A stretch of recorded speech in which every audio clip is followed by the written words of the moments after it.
Hello everyone. In this class, we will discuss 7th class, first chapter, nutrition in plants. Yesterday's class, we discussed only one one paragraph. Is it right? Okay, today we will continue. Okay, just recall the yesterday's points. Okay.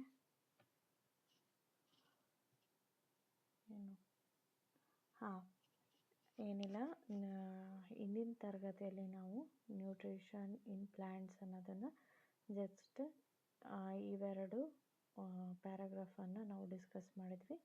ಇವತ್ತು continue ಮಾಡೋಣ ಅಂತ ಫಸ್ಟಿಂದನೇ ಮಾಡೋಣ. Nutrition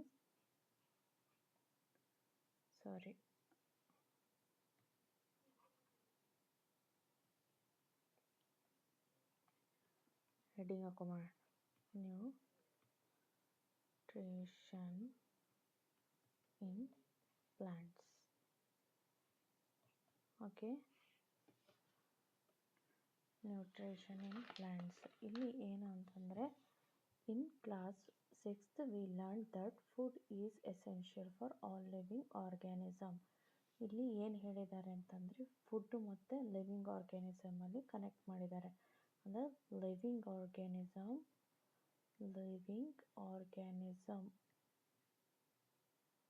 ಅಂದರೆ ಜೀವಂತ ಇರುವಂತಹ ಅದಕ್ಕೆ food important. Food essential. Okay, food ಏನಾಗುತ್ತೆ? ಎಸೆನ್ಷಿಯಲ್, ಬೇಕಾಗಿರೋದು. Okay, you also learned that carbohydrates, proteins, fats, vitamins and minerals are component of food. Component of food ಯಾವ್ದ್ಯಾವುದು ಅಂತ ಬಂದರೆ, ಫಸ್ಟ್ ಬರುವಂಥದ್ದು ಕಾರ್ಬೋಹೈಡ್ರೇಟ್ಸ್. ಇದು ನೀವು 6th ಕಲ್ತಿದ್ದೀರಾ, carbohydrates. Next protein. You already learned these points in 6th standard only. Okay, fats, vitamins, very good, vitamins. Then minerals. These are called water. These are all called nutrients ಅಂತ ಕರೀತಾರೆ. Okay, ಯಾವುದನ್ನು? Carbohydrates, proteins, fats, vitamins, ಮಿನರಲ್ಸನ್ನು ಏನಂತ ಕರೀತಾರೆ? Nutrients ಅಂತ ಕರೀತಾರೆ. Nutrients and are necessary for our body. ನಮ್ಮ ಬಾಡಿಗೆ ಇದು ತುಂಬಾ ಇಂಪಾರ್ಟೆಂಟು. ಅವರ್ ಬಾಡಿ, ನಮ್ಮ ಬಾಡಿ ಗ್ರೋತ್ ಆಗೋಕ್ಕೆ ಏನು ಇಂಪಾರ್ಟೆಂಟು? ನ್ಯೂಟ್ರಿಯೆಂಟ್. ಹಾಗಾಗಿ ನ್ಯೂಟ್ರಿಷನಿಸ್ಟು ತುಂಬ ಇವಾಗ ಎಲ್ಲ ಕಡೆಗೂ ನ್ಯೂಟ್ರಿಷನ್ಸ್ ಕಾಣ್ತಾ ಇರ್ತಾರೆ. ಅವ್ರ ಹತ್ರ ಸಲಹೆ ಕೇಳಿಕೊಂಡು ನಮ್ಮ ಡಯಟನ್ನು ನಾವು ಪ್ಲ್ಯಾನ್ ಮಾಡಬೇಕಾಗತ್ತೆ. ಇಷ್ಟು ಅರ್ಥ ಆಯಿತು ಅಂದ್ಕೊಂಡಿದ್ದೀನಿ. ಫಸ್ಟು ಪಾಯಿಂಟು ಇದನ್ನು ಅಳಿಸ್ತೀನಿ.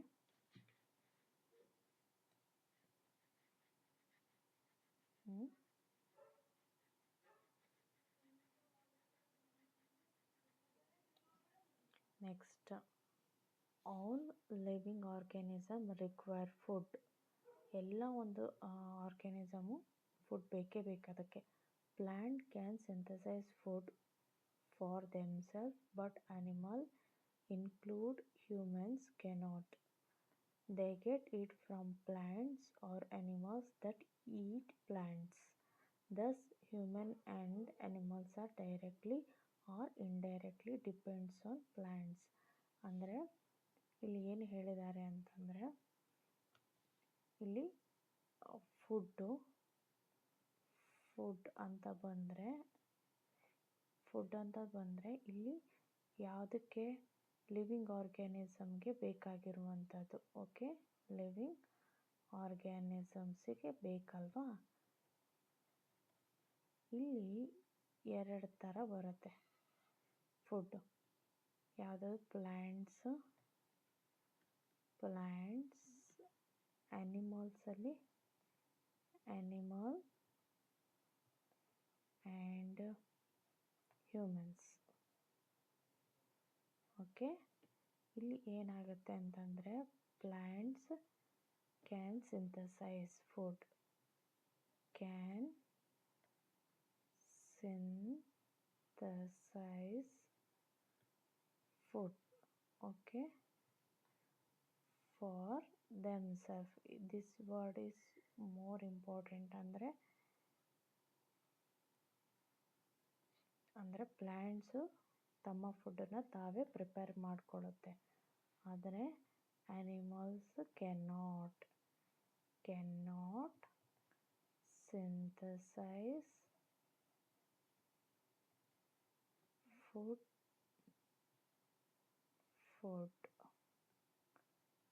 For themselves. ಮತ್ತೇನು ಮಾಡುತ್ತಪ್ಪ, ಇಟ್ ಡಿಪೆಂಡ್ಸ್ ಆನ್ ಪ್ಲ್ಯಾಂಟ್ಸ್ ಮೇಲೆ ಆ್ಯಂಡ್ ಅದರ್ ಅನಿಮಲ್ಸ್ ಮೇಲೆ ಡಿಪೆಂಡ್ ಆಗಿರುತ್ತೆ. ಪ್ಲ್ಯಾಂಟ್ಸ್ ಮೇಲೆ ಡೈರೆಕ್ಟ್ ಆರ್ ಇಂಡೈರೆಕ್ಟಾಗಿ ಡಿಪೆಂಡ್ ಆಗಿರುತ್ತೆ. ಓಕೆ, ಇದರಿಂದ ಏನು ಅರ್ಥ ಮಾಡ್ಕೋಬೋದು ಅಂದರೆ ಎನಿಮಲ್ಸು ಡೈರೆಕ್ಟಾಗಿ ಅಥವಾ ಇಂಡೈರೆಕ್ಟಾಗಿ ಪ್ಲ್ಯಾಂಟ್ ಮೇಲೆ ಡಿಪೆಂಡ್ ಆಗಿದೆ ಅಂತ ಅರ್ಥ ಮಾಡ್ಕೊಬೋದು. ಓಕೆ, ಪ್ಲ್ಯಾಂಟ್ ಮೇಲೆ ಡಿಪೆಂಡ್ ಆಗಿದೆ ಅಂತ. ಅಂದರೆ ಇದರ ಅರ್ಥ ಏನಂತಂದರೆ ಅನಿಮಲ್ಸು ಬೇರೆ ಅನಿಮಲ್ಸನ್ನು ತಿನ್ನುತ್ತೆ, ಹ್ಯೂಮನ್ಸು ಕೂಡ ತರಕಾರಿನ ತಿಂತಾರೆ, ಪ್ಲ್ಯಾಂಟ್ಸ್ನ ತಿಂತಾರೆ, ಹಾಗೆಯೇ ಬೇರೆ ಅನಿಮಲ್ಸ್ ಕೂಡ ತಿಂತಾರಲ್ವ. ಇಂಡೈರೆಕ್ಟಾಗಿ ಪ್ಲ್ಯಾಂಟ್ಸ್ ಮೇಲೆ ಡಿಪೆಂಡ್ ಆಗಿದೆ ಅಂತ ಅರ್ಥ. ಇಷ್ಟು ಗೊತ್ತಾಯಿತು ಅಂದ್ಕೊಂಡಿದ್ದೀನಿ. ಇದನ್ನು ಎರೇಸ್ ಮಾಡ್ತೇನೆ. ನೆಕ್ಸ್ಟು ನೋಡ್ತಾ ಹೋಗೋಣ. ನೋಟ್ಸು ಅದೇ ಥರನೇ ತಗೊಳ್ಳಿ, ಇಲ್ಲ ನಿಮ್ಗೆ ಕಂಫರ್ಟ್, ನಿಮ್ಗೆ ಯಾವ ಥರ ನೋಟ್ಸ್ ಬರ್ಕೊಳ್ತೀರೋ ಆ ಥರ ಬರ್ಕೊಳ್ಳಿ ಅಷ್ಟೇ.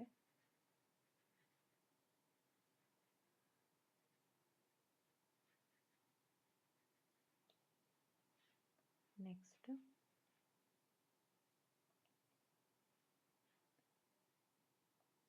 ಬೋಜು wants to know how plants prepare their own food. Boojho ಅಂತ ಒಬ್ಬ ಹುಡುಗ ಥಿಂಕ್ ಮಾಡ್ತಾನೆ, ಪ್ಲ್ಯಾಂಟ್ಸ್ ಹೇಗೆ ಪ್ರಿಪೇರ್ ಮಾಡ್ಕೊಳ್ಳುತ್ತೆ ತನ್ನ ಫುಡ್ಡನ್ನು ಅಂತ. ಅದಕ್ಕೆ ಮೇನ್ ಟಾಪಿಕ್ ಏನಂದರೆ modes of nutritions in plants. ಇದು ತುಂಬಾ important.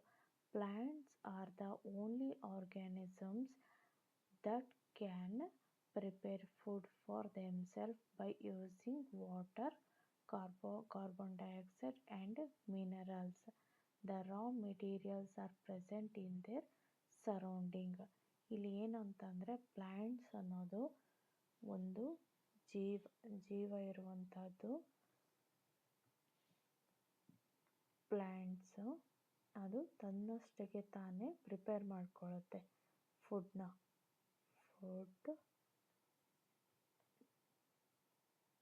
prepare for themselves. Okay, ಇಲ್ಲಿ ಏನಾಗುತ್ತೆ ಅಂತಂದರೆ ಇದರಿಂದ using water, carbon dioxide and ಮಿನರಲ್ಸಿಂದ ಏನಾಗುತ್ತೆ ಪ್ರಿಪೇರ್ ಮಾಡ್ಕೊಳ್ಳುತ್ತೆ. ರಾ ಮೆಟೀರಿಯಲ್ಸ್ ಎಲ್ಲಿಂದ ಸಿಗುತ್ತಪ್ಪ ಅವಕ್ಕೆ ಅಂತ ನೋಡಿದರೆ ಆರ್ ಪ್ರೆಸೆಂಟ್ ಇನ್ ದೇರ್ ಸರೌಂಡಿಂಗಲ್ಲಿ ಸಿಗುವಂಥದ್ದನ್ನೇ ಯೂಸ್ ಮಾಡಿಕೊಂಡು ಏನು ಮಾಡುತ್ತೆ ಆ ಒಂದು ಫುಡ್ಡನ್ನು ಪ್ರಿಪೇರ್ ಮಾಡಿಕೊಳ್ಳುತ್ತೆ. Okay, nutrients enable living organism to build their bodies, to grow, to repair damage part of their bodies and provide the energy to carry out life process. Nutrition is the mode of taking food by an organism and its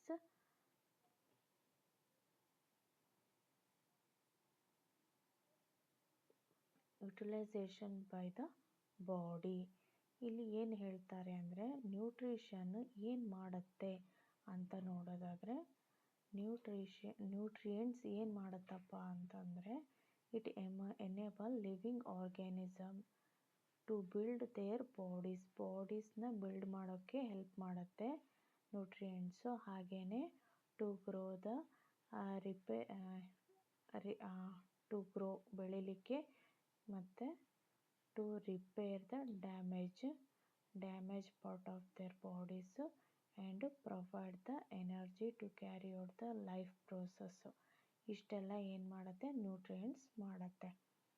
nutrition is the mode of taking food by an organism. Nutrition ಅಂದರೆ ಏನು ಅಂತ ನೋಡೋದಾದರೆ nutrients ಅನ್ನೋದು ಗೊತ್ತಾಯಿತು ನಮಗೆ. Nutrients ಅಂತ ಅನ್ನೋದು ಗೊತ್ತಾಯಿತು.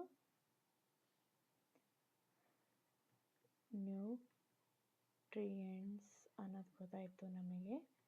ಏನು ನ್ಯೂಟ್ರಿಯೆಂಟ್ಸ್ ಅಂತಂದರೆ ಅದು ಏನಕ್ಕೆ ಹೆಲ್ಪ್ ಮಾಡುತ್ತೆ? ಎನೇಬಲ್ಸ್ ಏನಕ್ಕೆ ಅಂತಂದರೆ first point to build their bodies. Okay, ಆಮೇಲೆ to grow, next to repair damage part of their bodies. Next ಆಮೇಲೆ ಪ್ರೊವೈಡ್ ದ ಎನರ್ಜಿ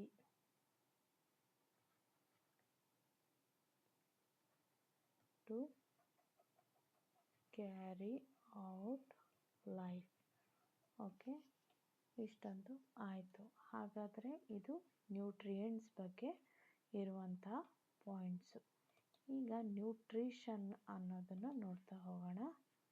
ನ್ಯೂಟ್ರಿಷನ್ ಇವಾಗ ಬಂತು ನೋಡಿ, ಎಷ್ಟು ಪಾಯಿಂಟ್ ಆದಮೇಲೆ ಬಂತು ನ್ಯೂಟ್ರಿಷನ್ ಅಲ್ವಾ. ನ್ಯೂಟ್ರಿಷನ್ ಅಂದರೆ ಏನು?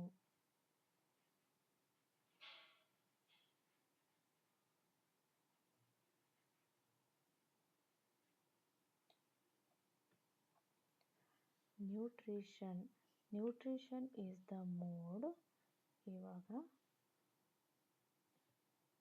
ಎಷ್ಟಾಗುತ್ತೋ ಅಷ್ಟು ಮಾಡೋಣ, ಜಾಸ್ತಿ ತಲೆ ಕೆಡಿಸ್ಕೊಳ್ಳೋದು ಬೇಡ. Okay,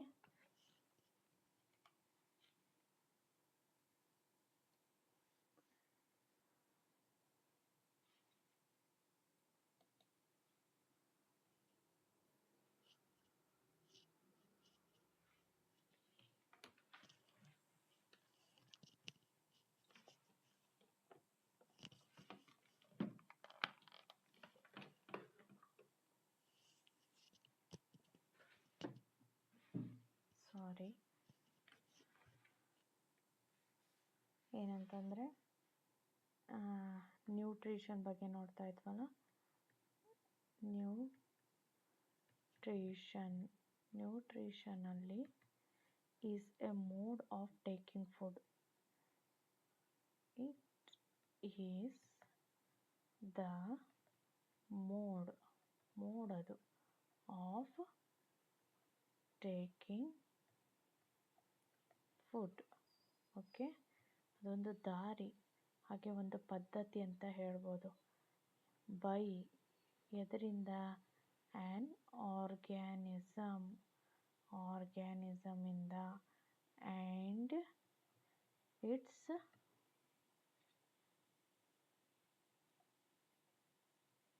utilisation by the body. ಹೇಗೆ ನಾವು ಯುಟಿಲೈಸ್ ಮಾಡ್ಕೊತೀವಿ ಅನ್ನೋದು ಇಂಪಾರ್ಟೆಂಟ್ ಆಗುತ್ತೆ. ಯುಟಿಲೈಸೇಷನ್ ಎದರಿಂದ? By the body. Okay, nutrition ಅಂದ್ರೇನು? Mode of taking food by an organism ಯಾವ ಥರ ಫುಡ್ಡನ್ನು ತಗೊಳುತ್ತೆ ಅನ್ನೋದು ಡಿಪೆಂಡ್ ಆಗುತ್ತೆ. ಹಾಗೆ ಯಾವ ಥರ ಯೂಟಿಲೈಸ್ ಮಾಡ್ಕೊಳ್ಳುತ್ತೆ ತಮ್ಮ ಬಾಡಿಗೆ ಅನ್ನೋದು ಕೂಡ ಇಂಪಾರ್ಟೆಂಟ್ ಆಗುತ್ತೆ. ಅದಕ್ಕೆ ನ್ಯೂಟ್ರಿಷನ್ ಅಂತ ಕರೀತಾರೆ. The mode of nutrition in which organism make food themselves from simple substance is called autotrophic. ಇಲ್ಲಿ ನ್ಯೂಟ್ರಿಷನಲ್ಲಿ ನಮಗೆ ಎರಡು ಥರ ಬರುತ್ತೆ. ನ್ಯೂಟ್ರಿಷನಲ್ಲಿ ಎರಡು ಥರ ಬರುತ್ತೆ. ಒಂದು ಆಟೋಟ್ರೋಫಿಕ್ಕು,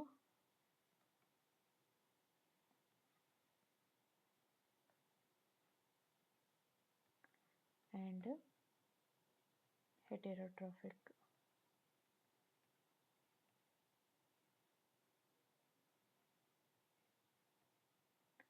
ಇಲ್ಲಿ ಆಟೋಟ್ರೋಫಿಕ್ ಅಂದರೆ mode of nutrition in which organism make food themselves from simple substances. ಇಲ್ಲಿ ಏನಾಗುತ್ತೆ ಅಂತಂದರೆ ಫುಡ್ ಅನ್ನೋದು ಆ ಒಂದು ಆರ್ಗ್ಯಾನಿಸಮೇ ಪ್ರಿಪೇರ್ ಮಾಡ್ಕೊಳ್ಳುತ್ತೆ.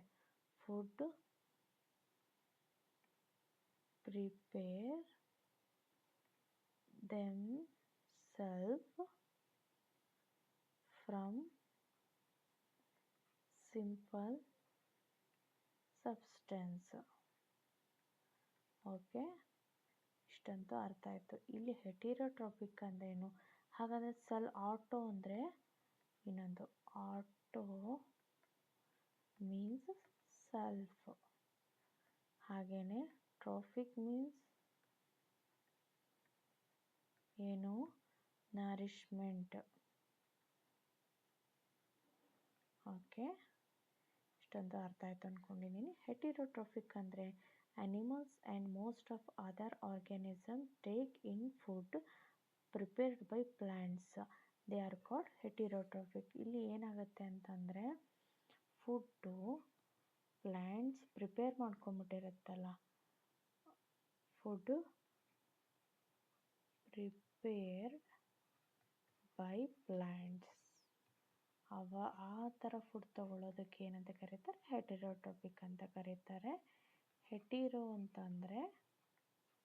ಹೆಟೀರೋಸ್ ಅಂತಂದರೆ ಅದರ್, ಬೇರೆಯವರು ಫುಡ್ ಮಾಡಿರೋದನ್ನು ತಗೊಳ್ಳೋದಕ್ಕೆ ಹೆಟೀರೋ ಅಂತ ಕರೀತಾರೆ.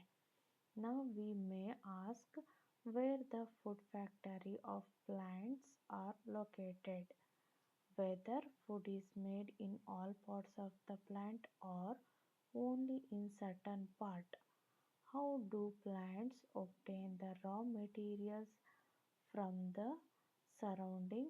How do they transport themselves to the food factory of plants? ಇಲ್ಲಿ ಏನು ಹೇಳ್ತಾರೆ ಅಂದರೆ, ಇದರಿಂದ ನಮಗೊಂದು ಡೌಟ್ ಬರುತ್ತೆ. ಪ್ಲ್ಯಾಂಟ್ಸಲ್ಲಿ ಫುಡ್ ಫ್ಯಾಕ್ಟ್ರಿ ಎಲ್ಲಿದೆ, ಎಲ್ಲಿ ಲೊಕೇಟ್ ಆಗಿದೆ, ಹಾಗೆಯೇ ಆ ಒಂದು ರಾ ಮೆಟೀರಿಯಲ್ಸು ಪ್ಲ್ಯಾಂಟಿಗೆ ಹೇಗೆ ಸಿಗುತ್ತೆ, ಹಾಗೆ ಹೇಗೆ ಟ್ರಾನ್ಸ್ಫರ್ ಮಾಡುತ್ತೆ ಒಂದು ಫುಡ್ ಫ್ಯಾಕ್ಟರಿಗೆ ಅನ್ನೋದು, ಇವೆಲ್ಲ ಡೌಟ್ಸು ಬರ್ತಾ ಹೋಗುತ್ತಲ್ವ. ಅದಕ್ಕೆ ಮುಂದೆ ನಾವು ತಿಳ್ಕೊಳ್ತಾ ಹೋಗೋಣ ಆನ್ಸರ್ನ. ಅವಿಷ್ಟು ಪ್ರಶ್ನೆಗಳಿಗೂ ನಾವು ಮುಂದೆ ತಿಳ್ಕೊಳ್ತಾ ಹೋಗೋಣ. ಪ್ಲ್ಯಾಂಟ್ಸು ಎಲ್ಲಿಂದ ರಾ ಮೆಟೀರಿಯಲ್ಸ್ ತಗೊಳುತ್ತೆ, ಹಾಗೆಯೇ ಎಲ್ಲೆಲ್ಲಿ ಪ್ರಿಪೇರ್ ಮಾಡ್ಕೊಳ್ಳುವಂತಹ ಜಾಗ ಪ್ಲ್ಯಾಂಟಲ್ಲಿ ಇದೆ ಅನ್ನೋದು ಇನ್ ಡೀಟೇಲಾಗಿ ನೋಡ್ತಾ ಹೋಗೋಣ. ಜಾಸ್ತಿ ಫಾಸ್ಟ್ ಏನು ಬೇಡ, ಮೆಲ್ಲಕ್ಕೆ ನೋಡ್ತಾ ಹೋಗೋಣ, ಮೆಲ್ಲಕ್ಕೆ ಅರ್ಥ ಮಾಡ್ಕೊಳ್ತಾ ಹೋಗೋಣ, ಆಯಿತಾ? ಜಾಸ್ತಿ ಸ್ಪೀಡಲ್ಲೇನು ಹೋಗೋದು ಬೇಡ.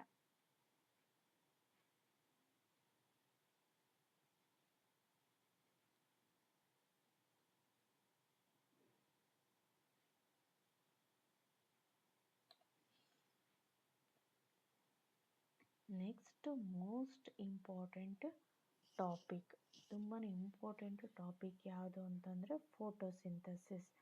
ಫೋಟೋಸಿಂಥಸಿಸ್ಸು ತುಂಬ ತುಂಬ ತುಂಬ ಇಂಪಾರ್ಟೆಂಟ್ ಟಾಪಿಕ್. ಫೋಟೋಸಿಂಥಸಿಸ್ ಬಿಕಾಸ್ ಇದರಲ್ಲಿ ತುಂಬ ಕ್ವೆಶನ್ಸ್ ಬರುತ್ತೆ. ಬಟ್ ಇದನ್ನು ಅರ್ಥ ಮಾಡ್ಕೊಳ್ಳೋದು ಎಷ್ಟು ಸುಲಭ ಅನಿಸುತ್ತೋ ಅಷ್ಟೇ ಇದು ಕ್ವೆಶನ್ಸು ಕ್ರಿಟಿಕಲಾಗಿ ಕೇಳೋ ಚಾನ್ಸಸ್ ಜಾಸ್ತಿ ಇರುತ್ತೆ.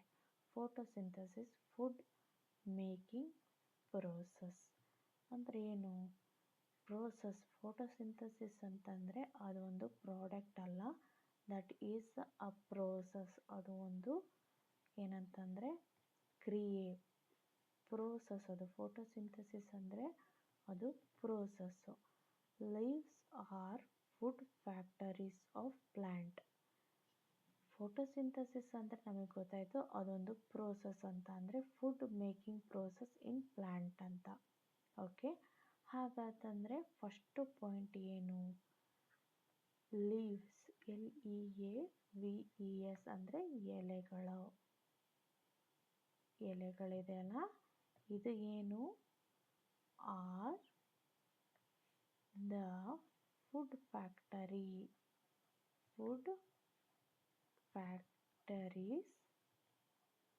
Of plants. ಪ್ಲ್ಯಾಂಟ್ಸಿನ ಒಂದು ಫುಡ್ ಫ್ಯಾಕ್ಟರಿ ಯಾವುದು ಅಂತ ಅಂದರೆ ಅದು ಲೀವ್ಸ್. ಓಕೆ, ನೆಕ್ಸ್ಟ್ ಪಾಯಿಂಟು ನೋಡ್ತಾ ಹೋಗೋಣ. There for all the raw material must reach the leaf. ಇವಾಗ ಒಂದು ಪ್ಲ್ಯಾಂಟ್ ಅಂದ್ಕೊಳ್ಳಿ, ಇಲ್ಲಿ ರೂಟ್ ಇರುತ್ತೆ, ಇದು ಫ್ಲವರ್ ಅಂದ್ಕೊಳ್ಳಿ,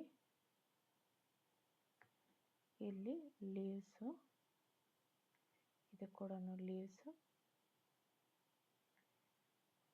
ಇವಾಗ ರಾ ಮೆಟೀರಿಯಲ್ಸ್ ಇಲ್ಲಿ ಸಿಕ್ಕರೆ ಇಲ್ಲಿ ತನಕ ಲೀವ್ಸಲ್ಲಿ ಫುಡ್ಡು ಪ್ರಿಪೇರ್ ಆಗುತ್ತೆ, ಇಲ್ಲಿ ತನಕ ರೀಚ್ ಆಗಬೇಕು. ಓಕೆ, ಹಾಗಾಗಿ all raw material must reach the leaf.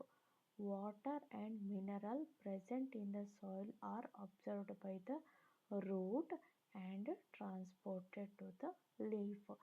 Second point ಏನು? ನಮಗೆ ರಾ ಮೆಟೀರಿಯಲ್ಸ್ ಅಂದರೆ ಯಾವುದ್ಯಾವುದು ಅಂತಂದರೆ ರಾ ಮೆಟೀರಿಯಲ್ಸ್ ಯಾವುದು ಅಂತಂದರೆ ಫಸ್ಟು ಪಾಯಿಂಟ್ ಅದನ್ನು ತಿಳ್ಕೋಬೇಕು, water and minerals. Is it clear? ಹಾಗಾದರೆ ಥರ್ಡ್ ಪಾಯಿಂಟ್ ಏನು?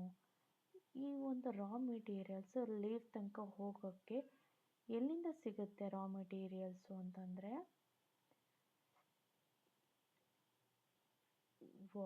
ಫ್ರಮ್ ಇದು ಎಲ್ಲಿರುತ್ತೆ? ಮರಳಲ್ಲಿರುತ್ತೆ. Soil, in the soil. Water and minerals ಎಲ್ಲಿಂದ ಸಿಗುತ್ತೆ? ಪ್ರೆಸೆಂಟ್ ಎಲ್ಲಿರುತ್ತೆ ಇದು ಅಂತಂದರೆ ಪ್ರೆಸೆಂಟ್ ಇನ್ ದ ಸಾಯಿಲ್, ಸಾಯಿಲಲ್ಲಿರುತ್ತೆ. ಓಕೆ, ಆರ್ ಇದನ್ನು ಅಬ್ಸರ್ವ್ ಮಾಡ್ಕೋಬೇಕು. ಅಬ್ಸರ್ವ್ ಅಂದರೆ ಹೀರ್ಕೊಳ್ಳೋದು. ಅಬ್ಸರ್ವ್ಡ್ ಬೈ ದ ರೂಟ್ ಅನ್ನೋದು ಅಬ್ಸರ್ವ್ ಮಾಡ್ಕೊಳ್ಳುತ್ತೆ. ಓಕೆ, ತುಂಬ ಇಂಪಾರ್ಟೆಂಟು. ರೂಟ್ ಅನ್ನೋದು ಏನು ಮಾಡುತ್ತೆ? ರೂಟ್ಸ್ ಇರುತ್ತಲ್ಲ ಅದು ಏನು ಮಾಡುತ್ತೆ? ಈ ಒಂದು ರಾ ಮೆಟೀರಿಯಲ್ನ ಅಬ್ಸರ್ವ್ ಮಾಡುತ್ತೆ. Okay, and transported to the leaf. ಹಾಗೆಯೇ ಬರೀ ಅಬ್ಸರ್ವ್ ಮಾಡ್ಕೊಳ್ಳಲ್ಲ, ಅದೇನು ಮಾಡುತ್ತೆ? ಟ್ರಾನ್ಸ್ಪೋರ್ಟ್ ಮಾಡುತ್ತೆ. ಟ್ರಾನ್ಸ್ಪೋರ್ಟೆಡ್ ಟು ದ ಲೀವ್ಸಿಗೆ ಇದು ಟ್ರಾನ್ಸ್ಫರ್ ಮಾಡುತ್ತೆ. ಇಷ್ಟು ಪಾಯಿಂಟ್ ಅರ್ಥ ಆಯಿತು ಅಂದ್ಕೊಂಡಿದ್ದೀನಿ. ಇದು ವಾಟರು ಮತ್ತು ಎಲ್ಲಿ ಸಿಗುತ್ತೆ? ಸಾಯಿಲ್ ಅಲ್ವಾ? ಇಲ್ಲಿ ಸಾಯಿಲಲ್ಲಿ ಏನು ಸಿಗುತ್ತೆ? ವಾಟರ್ ಆ್ಯಂಡ್ ಮಿನರಲ್ಸ್ ಸಿಕ್ತು. ಓಕೆ, ಹಾಗೆ ಇವಾಗ ಇಷ್ಟಂತೂ ಅರ್ಥ ಆಯಿತು ಅಂದ್ಕೊತೀನಿ. ಈಗ ಇಷ್ಟು ಅಳಿಸ್ತೀನಿ. Okay,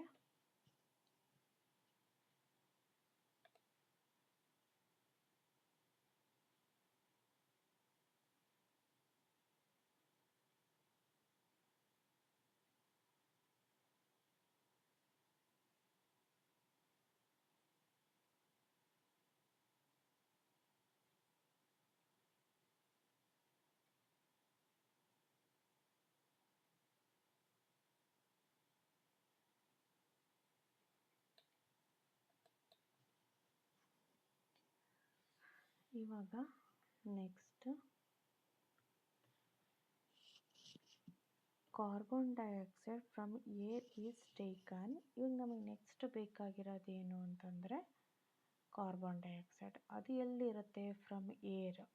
okay, taken through the tiny pores present in the surface of the leaf. These pores are surrounded by guard cell. Such pore are called stomata. ಇವಾಗ ಏನು ಅಂತಂದರೆ ನಮಗೆ ಒಂದು ಕಾರ್ಬನ್ ಡೈಆಕ್ಸೈಡ್ ಬೇಕಲ್ವಾ? ಕಾರ್ಬನ್ ಡೈಆಕ್ಸೈಡ್ ಬೇಕು. ಅದು ಎಲ್ಲಿರುತ್ತೆ? ಏರಲ್ಲಿರುತ್ತೆ. Air is taken. ಏರಲ್ಲಿರುತ್ತೆ, ಗಾಳಿಯಲ್ಲಿರುತ್ತೆ. ಅದನ್ನು ಹೇಗೆ ನಾವು ಲೀಫ್ ಹತ್ರ ತೊಗೊಂಡು ಬರುತ್ತೆ ಅಂತಂದರೆ ಥ್ರೂ ದ ಟೈನಿ ಪೋರ್ಸ್. ಎಲ್ಲಿ? Present in the surface of the leaf. ಇಲ್ಲಿ ಏನು ಅಂತಂದರೆ ಕಾರ್ಬನ್ ಡೈಆಕ್ಸೈಡ್ ಬೇಕಲ್ವಾ? ಲೀಫ್ ಬರಿತೀನಿ. ಲೀಫಲ್ಲಿ ಏನಿರುತ್ತೆ ಅಂತಂದರೆ ಚಿಕ್ಕ ಚಿಕ್ಕ ಪೋರ್ಸ್ ಇರುತ್ತೆ. ಈ ಪೋರ್ಸ್ ಏನು ಮಾಡುತ್ತೆ ಅಂತಂದರೆ ಕಾರ್ಬನ್ ಡೈಆಕ್ಸೈಡ್ನ ಏನು ಮಾಡುತ್ತೆ? ಹೀರ್ಕೊಳ್ಳುತ್ತೆ, ತಗೊಳ್ಳುತ್ತೆ. ಯಾಕೆ ಟೈನಿ ಪೋರ್ಸ್ ಅಂತಂದರೆ ತೂತು. ಟೈನಿ ಪೋರ್ಸು ಕಾರ್ಬನ್ ಡೈಆಕ್ಸೈಡ್ನ ಏನು ಮಾಡುತ್ತೆ ಅಂತಂದರೆ ಹೀರ್ಕೊಳ್ಳುತ್ತೆ. Okay, these pores are surrounded by guard cell. Such pores are called stomata. ಇದಕ್ಕೆ ಏನಂತ ಕರೀತಾರೆ? ಸ್ಟೊಮ್ಯಾಟೊ ಅಂತ ಕರೀತಾರೆ. ಸ್ಟೊಮ್ಯಾಟೊ ಅಂತ ಕರೀತಾರೆ. ಸ್ಟೊಮ್ಯಾಟಾ. ಇದಕ್ಕೆ ಒಂದು ಗಾರ್ಡ್ ಸೆಲ್ ಇರುತ್ತೆ. ಗಾರ್ಡ್ ಸೆಲ್ ಅದು ಏನು ಮಾಡುತ್ತೆ? ಎಷ್ಟು ಬೇಕೋ ಅಷ್ಟು ಕಾರ್ಬನ್ ಡೈಆಕ್ಸೈಡ್ನ ಹೀರ್ಕೊಂಡು ಆಮೇಲೆ ಪೋರ್ನ ಮುಚ್ಚಿಬಿಡುತ್ತೆ. ಅದ್ರ ಕೆಲಸ ಏನು? ಗಾರ್ಡ್ ಸೆಲ್ಲಿನ ಕೆಲಸ. ಓಕೆ, ಇಷ್ಟಂತೂ ಅರ್ಥ ಆಯಿತು ಅಂದ್ಕೊಂಡಿದ್ದೀನಿ. ಇದರಲ್ಲಿ ಏನೇನು ತಿಳ್ಕೊಂಡ್ವಿ? ಫೋಟೋಸಿಂಥಸಿಸ್ ಅನ್ನೋದೊಂದು ಪ್ರೋಸೆಸ್ಸು. ಆ ಪ್ರೋಸೆಸ್ ಹೇಗಾಗುತ್ತೆ ಅಂತಂದರೆ ಸಾಯಿಲಿಂದ ವಾಟರ್ ಮತ್ತು ಮಿನರಲ್ಸ್ನ ರೂಟ್ ಹೀರ್ಕೊಂಡು ಲೀವ್ಸಿಗೆ ಕಳಿಸುತ್ತೆ. ಹಾಗೆಯೇ ಇನ್ನೊಂದು ಕಾರ್ಬನ್ ಡೈಆಕ್ಸೈಡ್ ಬೇಕಲ್ವಾ? ಕಾರ್ಬನ್ ಡೈಆಕ್ಸೈಡ್ ಏರಲ್ಲಿರುವಂಥ ಕಾರ್ಬನ್ ಡೈಆಕ್ಸೈಡ್ ಏನು ಮಾಡುತ್ತೆ? ಲೀಫಿಗೆ ಟೈನಿ ಪೋರ್ಸ್, ಅದಕ್ಕೆ ಏನಂತ ಕರೀತಾರೆ? ಸ್ಟೊಮ್ಯಾಟಾ ಅಂತ ಕರೀತಾರೆ. ಅದಕ್ಕೆ ಗಾರ್ಡ್ ಸೆಲ್ ಇರುತ್ತೆ. ಅದೇನು ಮಾಡುತ್ತೆ? ಕಾರ್ಬನ್ ಡೈಆಕ್ಸೈಡ್ನ ಹೀರ್ಕೊಂಡು ಫೋಟೋಸಿಂಥಸಿಸ್ ಪ್ರೋಸೆಸ್ಸಿಂದ ನಾವು ಫುಡ್ಡನ್ನು ಪ್ಲ್ಯಾಂಟ್ ಪ್ರಿಪೇರ್ ಮಾಡ್ಕೊಳ್ಳುತ್ತೆ. ಇಷ್ಟಂತೂ ಅರ್ಥ ಆಯಿತು ಅಂತ ಅಂದ್ಕೊಂಡಿದ್ದೀನಿ. ನೆಕ್ಸ್ಟ್ ನೋಡೋಣ, ಇದನ್ನು ರಬ್ ಮಾಡ್ತೀನಿ.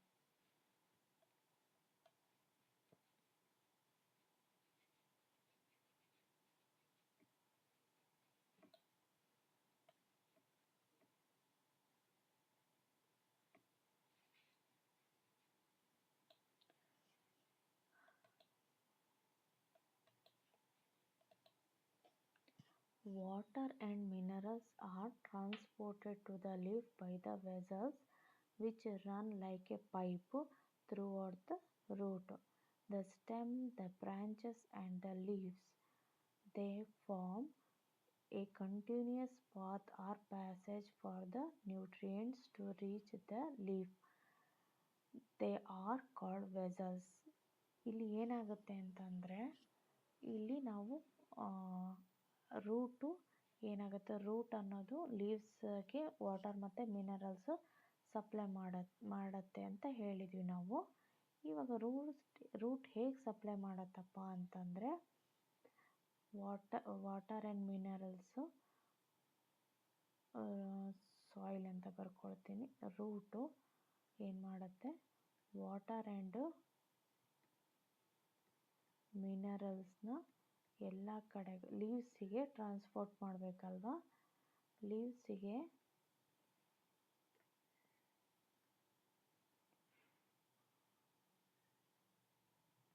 ಟ್ರಾನ್ಸ್ಪೋರ್ಟ್ ಮಾಡಬೇಕು.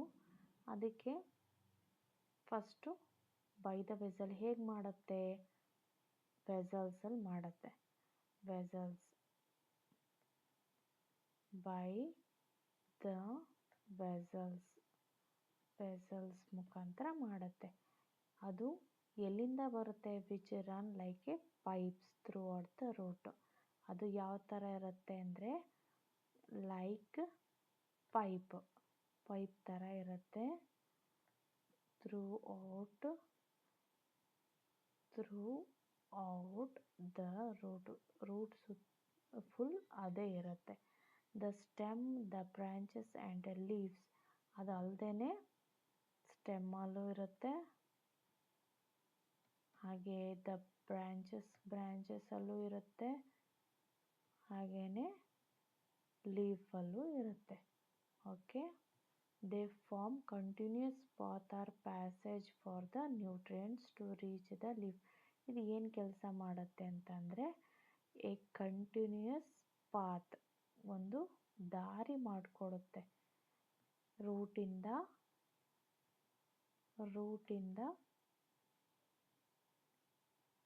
ಲೀವ್ಸ್ ತನಕ ಮಿನರಲ್ಸು ಹೋಗಲಿಕ್ಕೆ ಒಂದು ದಾರಿ ಮಾಡಿಕೊಡುತ್ತೆ. Okay, next, the leaves have A green pigment called chlorophyll. ಇವಾಗ ಫೋಟೋಸಿಂಥಸಿಸ್ ಅಂತ ಬಂತು ಅಂದರೆ ಅಲ್ಲಿ ಕ್ಲೋರೋಫಿಲ್ ಅನ್ನೋದು ಒಂದು ವರ್ಡ್ ಬಂದೇ ಬರುತ್ತೆ. ಕ್ಲೋರೋಫಿಲ್ ಅಂದರೆ ಏನು, ವಾಟ್ ಇಟ್ ಮೀನ್ಸ್ ಅಂತ ನೋಡೋದಾದರೆ, ಕ್ಲೋರೋಫಿಲ್ ಅಂದರೆ that is a green pigment, that is leave have A green pigment called chlorophyll.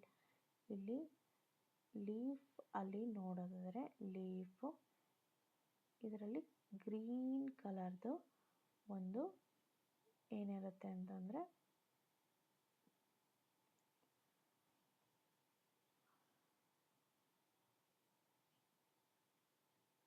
ಒಂದು ಗ್ರೀನ್ ಕಲರ್ದು ಈ ಥರ ಇರುತ್ತೆ. ಅದಕ್ಕೇನಂತ ಕರೀತಾರೆ ಅಂತಂದರೆ ಕ್ಲೋರೋಫಿಲ್ ಅಂತ ಕರೀತಾರೆ. That is called chlorophyll. Green pigment chlorophyll ಅಂತ ಬಂದರೆ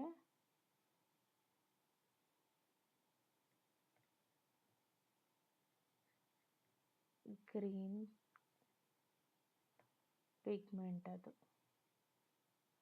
ಓಕೆ, ಏನು ಮಾಡುತ್ತೆ, it helps leaves to capture the energy of the sunlight. ಏನು ಕೆಲಸ ಮಾಡುತ್ತೆ ಅಂದರೆ, ಈ ಒಂದು ಗ್ರೀನ್ ಪಿಗ್ಮೆಂಟು ಸನ್ಲೈಟಿನ ಒಂದು ಸನ್ಲೈಟ್ ಇರುತ್ತಲ್ವ, ಸನ್ ಇರುತ್ತಲ್ವ, ಈ ಸನ್ನಿಂದ ಸನ್ಲೈಟನ್ನು ಕ್ಯಾಪ್ಚರ್ ಮಾಡ್ಕೊಳ್ಳೋಕ್ಕೆ ಈ ಒಂದು ಗ್ರೀನ್ ಪಿಗ್ಮೆಂಟು ಹೆಲ್ಪ್ ಮಾಡುತ್ತೆ. Okay, next, this energy is used to synthesize food from carbon dioxide and water. Since the synthesis of food occurs in the presence of sunlight, it is called photosynthesis. ಇಲ್ಲಿ ಏನಂತಂದರೆ ನಿಮಗೆ ಗೊತ್ತಾಯಿತು, ಇದು ಕ್ಲೋರೋಫಿಲ್ಲು ಸನ್ಲೈಟಿಂದ ಬರುವಂತಹ ಒಂದು ಎನರ್ಜಿನ capture ಮಾಡೋದಕ್ಕೆ ಈ ಒಂದು ಕ್ಲೋರೋಫಿಲ್ ಯೂಸ್ ಆಗುತ್ತೆ ಅಂತ. This energy is used. ಹಾಗಾದರೆ ಆ ಎನರ್ಜಿ ಎಲ್ಲಿ ಯೂಸ್ ಆಗುತ್ತೆ ಅಂತಂದರೆ, ಪ್ಲ್ಯಾಂಟ್ಸು ಫುಡ್ಡನ್ನ ಪ್ರಿಪೇರ್ ಮಾಡೋದಕ್ಕೆ ಯೂಸ್ ಮಾಡ್ಕೊಳ್ಳುತ್ತೆ. ಓಕೆ, ಪ್ರಿಪೇರ್ ಮಾಡೋದಕ್ಕೆ ಯೂಸ್ ಮಾಡ್ಕೊಳ್ಳುತ್ತೆ. ಎಲ್ಲಿಂದ, from carbon dioxide and water and minerals. Okay, ಮಿನರಲ್ಸ್ನ ಯೂಸ್ ಮಾಡಿಕೊಂಡು ಫುಡ್ಡನ್ನು ತಯಾರಿಸುತ್ತೆ. ಈ ಒಂದಿಷ್ಟು ಪ್ರೋಸೆಸ್ಸಿಗೆ ಏನಂತ ಕರೀತಾರೆ ಅಂತಂದರೆ, ಈ ಒಂದು ಪ್ರೋಸೆಸ್ಸಿಗೆ ಏನಂತ ಕರೀತಾರೆ ಅಂತಂದರೆ ಫೋಟೋಸಿಂಥಸಿಸ್ ಅಂತ ಕರೀತಾರೆ. ಇವಾಗ ಅರ್ಥ ಆಯ್ತಾ, ಪ್ಲ್ಯಾಂಟ್ಸು ಹೇಗೆ ಒಂದು ಫೋಟೋಸಿಂಥಸಿಸ್ ಪ್ರೋಸೆಸ್ಸಿಂದ ಫುಡ್ಡನ್ನು ಪ್ರಿಪೇರ್ ಮಾಡ್ಕೊಳ್ಳುತ್ತೆ ಅಂತ. ಹಾಗಾದರೆ photo means light, synthesise means to combine. Photo ಅಂತಂದರೆ ಲೈಟ್, ಯಾಕಂದರೆ ಲೈಟ್ ಎನರ್ಜಿ ಯೂಸ್ ಆಗುತ್ತಲ್ವ, ಹಾಗಾಗಿ ಫೋಟೋ ಅಂತಂದರೆ ಲೈಟು, ಹಾಗೆಯೇ ಸಿಂಥಸೈಸ್ ಅಂತಂದರೆ, ಸಿಂಥಸಿಸ್ ಅಂದರೆ ಟು ಕಂಬೈನ್ ಅಂದರೆ ಜಾಯಿನ್ ಮಾಡೋದು, ಇವೆರಡನ್ನು ಜಾಯಿನ್ ಮಾಡೋದು ಅಂತ. So we find that chlorophyll, sunlight, carbon dioxide and waters are necessary to carry out the process of photosynthesis. Photosynthesis ಬೇಕು ಅಂತಂದ್ರೆ ನಮಗೇನು ಬೇಕು, sunlight, carbon dioxide, water and minerals ಬೇಕೇ ಬೇಕು ಅಂತ ಹೇಳ್ತಾರೆ. ಇಟ್ ಈಸ್ ಯೂನಿಕ್ ಪ್ರೋಸೆಸ್ ಅದು on the earth. The solar energy is captured by the leaves and stored in plant in the form of food. Thus, sun is the ultimate source of energy of all living organism. ಹೀಗಾಗಿ ಏನು ಹೇಳ್ತಾರೆ ಅಂತಂದರೆ, ನಮಗೆ ಸನ್ನಿಂದನೇ ಅಲ್ವಾ ಎಲ್ಲ ಒಂದು energy ಸಿಗ್ತಾ ಇರೋದು. ಹಾಗೆಯೇ ಪ್ಲ್ಯಾಂಟ್ಸ್ ಕೂಡ ಅಲ್ಟಿಮೇಟಾಗಿ ಫುಡ್ಡನ್ನು ಪ್ರಿಪೇರ್ ಮಾಡ್ಕೊಳ್ಳೋಕ್ಕೆ ಕಾರಣ ಸನ್ ಅಲ್ವಾ. ಹಾಗಾಗಿ ಸನ್ನನ್ನು ಏನಂತ ಕರೀತಾರೆ, ultimate source of all living organism ಅಂತ ಹೇಳ್ತಾರೆ. ಯಾಕೆ ಹೇಳ್ತಾರೆ ಅಂತಂದರೆ, ಇವಾಗ ಸನ್ನಿಂದ ಪ್ಲ್ಯಾಂಟ್ಸು ಫುಡ್ಡನ್ನು ಪ್ರಿಪೇರ್ ಮಾಡ್ಕೊಳ್ಳೋಕ್ಕೆ ಸಾಧ್ಯ ಆಗುತ್ತೆ ಅಂತ ಕಲ್ತ್ರಿ. ಆ ಒಂದು ಫುಡ್ ಮೇಲೆ ಯಾವ ಅನಿಮಲ್ಸು, ಬೇರೆ ಬೇರೆ ಅನಿಮಲ್ಸ್ ಎಲ್ಲ ಡಿಪೆಂಡ್ ಆಗಿದೆ. ಓಕೆ, ಹಾಗಾಗಿ ಇಂಡೈರೆಕ್ಟ್ಲಿ ನಮಗೆ ಮೇನ್ ಸೋರ್ಸು ಎಲ್ಲ ಆರ್ಗ್ಯಾನಿಸಮ್ಗೆ ಯಾವುದಾಯಿತು, ಸನ್ ಆಯಿತು. ಸನ್ನೇ ಇರಲಿಲ್ಲ ಅಂತಂದರೆ ಪ್ಲ್ಯಾಂಟ್ಸಿಗೂ ಫುಡ್ ಇರ್ತಾ ಇರಲಿಲ್ಲ, ನಮಗೂ ಫುಡ್ ಇರ್ತಾ ಇರಲಿಲ್ಲ. ಹೌದು ತಾನೆ? Like that. Next, can you imagine life on earth in the absence of photosynthesis? Photosynthesis ಇಲ್ಲ ಅಂತಂದರೆ ಲೈಫ್ ಇರ್ತಿತ್ತಾ ಅಂತ. In the absence of photosynthesis there would not be any food. Photosynthesis ಇಲ್ಲ ಅಂತಂದರೆ ಫುಡ್ಡೇ ಇರ್ತಾ ಇರಲಿಲ್ಲ. The survival of almost all living organism directly or indirectly depends on food made by the plants. ಇದನ್ನು ನಾನು ಆವಾಗಲೇ ಹೇಳಿದ್ನಲ್ವಾ.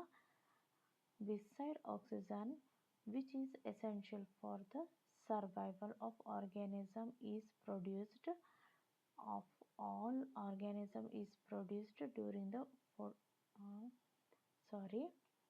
beside oxygen which is essential for the survival of all organism is produced during the photosynthesis. In the absence of photosynthesis life would be impossible on the earth. ಅಂದರೆ indirectly ಏನಂತಂದರೆ, photosynthesis ಇಲ್ಲ ಅಂತಂದರೆ ಜೀವಿಗಳು ಇರ್ತಾನೆ ಇರಲಿಲ್ಲ ಭೂಮಿ ಮೇಲೆ ಅಂತ ಹೇಳ್ತಾರೆ. During photosynthesis chlorophyll contains cell of leaves. The presence of sunlight use carbon dioxide and water to synthesise carbohydrates. This process can be represented in equation. ಈಗ ಇದನ್ನು ನೋಡಿದ್ವಲ್ವ ಆವಾಗಲೇ, ಕಾರ್ಬನ್ ಡೈಆಕ್ಸೈಡು, ಆಕ್ಸಿಜನು ಮತ್ತು chlorophyll in the leaf, water. ಇದಿಷ್ಟು ಪ್ರೊಸೆಸ್ಗೆ ನಾವು ಚಿತ್ರದಲ್ಲಿ ಹೇಗೆ ರೆಪ್ರೆಸೆಂಟ್ ಮಾಡಿದ್ವೋ ಹಾಗೆಯೇ ಈಕ್ವೇಷನಲ್ಲೂ ನಾವು ಅದನ್ನು ಬರಿಬೋದು ಅಂತ ಹೇಳ್ತಾರೆ. ಹೇಗೆ ಬರಿಬೋದು? ಕಾರ್ಬನ್ ಡೈಆಕ್ಸೈಡ್ ಪ್ಲಸ್ ವಾಟರು ಮತ್ತು ಸನ್ಲೈಟ್ ಇತ್ತು ಅಂತಂದರೆ ಏನು ಪ್ರೊಡ್ಯೂಸ್ ಮಾಡ್ಬೋದು? Carbohydrates plus oxygen. This is important. Carbohydrates ಮತ್ತು ಆಕ್ಸಿಜನ್ ಎರಡು ಜಾಯಿನ್ ಮಾಡಿ in the presence of sunlight and chlorophyll, carbohydrates and oxygen ನಮಗೆ ಔಟ್ಪುಟ್ ಸಿಗುತ್ತೆ. During the process of oxygen is released. The presence of starch in the leaves indicates the occurrence of photosynthesis. Starch is also a carbohydrates.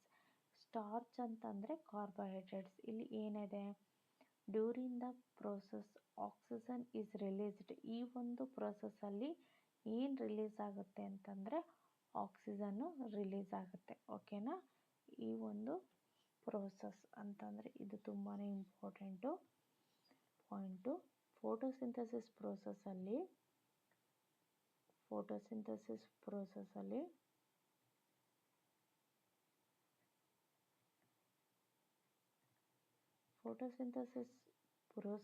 ನಮಗೆ ಏನು release ಆಗುತ್ತೆ ಅಂತ ನೋಡೋದಾದರೆ oxygen release ಆಗುತ್ತೆ. Is released. Okay, ಈ point note ಮಾಡ್ಕೋಬೇಕು. The presence of starch in the leave indicates the occurrence of the photosynthesis. Leaf ಮೇಲೆ ಒಂದು ಸ್ಟಾರ್ಚ್ ಇರುತ್ತೆ. Presence of starch. ಸ್ಟಾರ್ಚ್ ಅಂತಂದರೆ ಏನು? ಸ್ಟಾರ್ಚ್ ಇನ್ ಲೀಫ್. ಸ್ಟಾರ್ಚ್ ಅಂತಂದರೆ ಗಂಜಿನೂ ಆಗುತ್ತೆ. ಓಕೆ, ಏನದು? ಅಕ್ಕರೆನ್ಸ್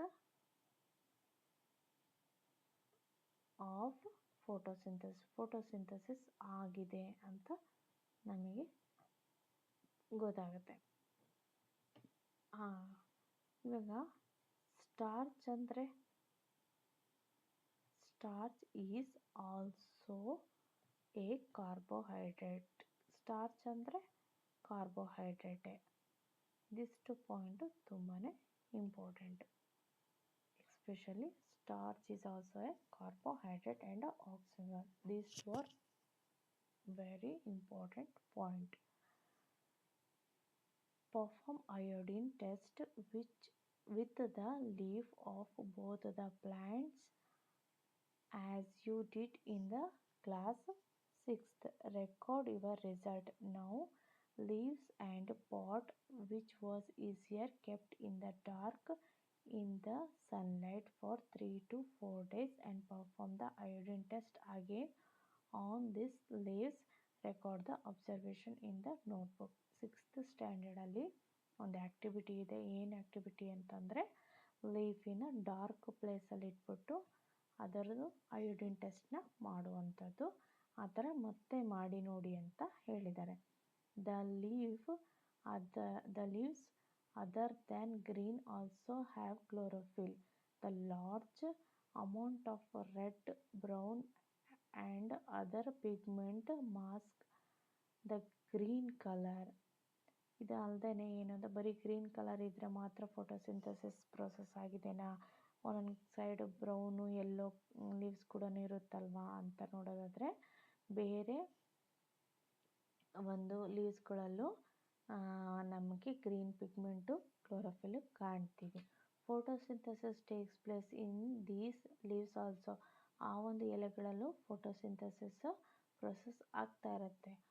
you often see slimy green patches in ponds or stagnant water bodies.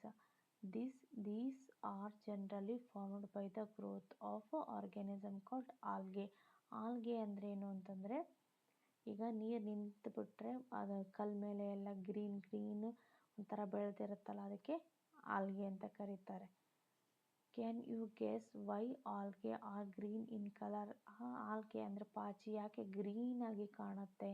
They contains chlorophyll which gives them the green colour. ಅಲ್ಲಿ chlorophyll ಜಾಸ್ತಿ ಇರೋದ್ರಿಂದ green colour ಆಗಿ ಕಾಣ್ತಾ ಇರುತ್ತೆ. Algae can also prepare their own food by the photosynthesis.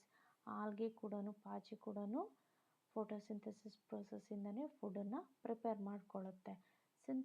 Synthesis of plants food other than carbohydrates. ಬರೀ carbohydrates ಅಷ್ಟೇನಾ ಇದು ಮಾಡೋದು, ಬೇರೆ ಇಲ್ವಾ ಅಂತ ನೋಡೋದಾದರೆ, you have just learn that plant synthesis carbohydrates through the process of photosynthesis. ಫೋಟೋಸಿಂಥಸಿಸಲ್ಲಿ ಬರೀ ಕಾರ್ಬೋಹೈಡ್ರೇಟ್ಸು ಪ್ರೊಡ್ಯೂಸ್ ಆಗೋದನ್ನು ಮಾತ್ರನೇ ನಾವು ನೋಡ್ತಾ ಬಂದಿದ್ದು ಅಲ್ವಾ. Carbohydrates are made of carbons, hydrogen and oxygen. Carbohydrates ಏನಾಗಿದೆ, ಕಾರ್ಬೋಹೈಡ್ರೇಟ್ಸಲ್ಲಿ ಏನೇನು ಇದೆ ಅನ್ನೋದನ್ನು ನೋಡ್ತಾ ಹೋದರೆ, ಕಾರ್ಬೋಹೈಡ್ರೇಟ್ಸಲ್ಲಿ ಒಂದು ಕಾರ್ಬನ್ ಇದೆ, ಹೈಡ್ರೋಜನ್ ಇದೆ ಆ್ಯಂಡ್ ಆಕ್ಸಿಜನ್. ಓಕೆ, ಆಕ್ಸಿಜನ್ ಇದೆ. So these are used to synthesize other components of food such as proteins and fats. But proteins are nitrogenous substance which contain hydrogen. Protein ಅಂತಂದರೆ ಏನು? ಪ್ರೋಟೀನ್ ಅಂತಂದರೆ ಇಲ್ಲಿ ಈ ಬರೀ carbohydrates ಅಲ್ಲ, protein ಕೂಡ ಲೀಫಲ್ಲಿ ನೋಡ್ತಾ, ಇದನ್ನು ಅಳಿಸ್ಬಿಡ್ತೀನಿ, ಕನ್ಫ್ಯೂಷನ್ ಆಗುತ್ತೆ.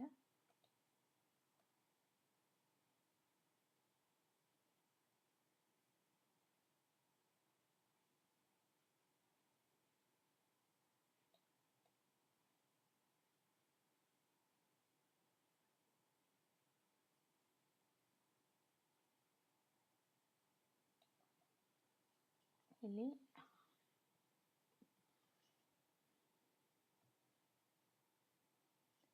ಏನಾಗುತ್ತೆ ಅಂದರೆ ಲೀಫಲ್ಲಿ ನಮಗೆ ಏನಂತಂದರೆ ಫುಡ್ ಪ್ರೊಡ್ಯೂಸ್ ಆಗುತ್ತೆ. ಲೀಫಲ್ಲಿ ಏನೇನಿರುತ್ತೆ, ಫುಡ್ ಪ್ರೊಡ್ಯೂಸ್ ಏನೇನಾಗುತ್ತೆ ಅಂತಂದರೆ first carbohydrates ಬರುತ್ತಲ್ವ,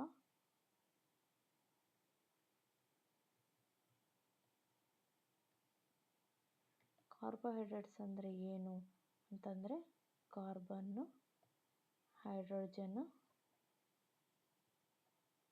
and oxygen. Okay, next point ಇರೋವಂಥದ್ದು ಏನಂತಂದರೆ ಪ್ರೋಟೀನ್ ಬರುತ್ತೆ. ಪ್ರೋಟೀನ್ಸ್ ಅಂತಂದರೆ ಪ್ರೋಟೀನ್ ಆರ್ ನೈಟ್ರೋಜನಿಕ್ ಸಬ್ಸ್ಟೆನ್ಸ್. ಅದು ಏನು ಅಂತಂದರೆ ನೈಟ್ರೋಜನಸ್ ಸಬ್ಸ್ಟೆನ್ಸ್ ಆಗಿದೆ ಪ್ರೋಟೀನ್. ಅಲ್ಲಿ ಏನಿರುತ್ತೆ ವಿಚ್ ಕಂಟೇನ್ ನೈಟ್ರೋಜನ್.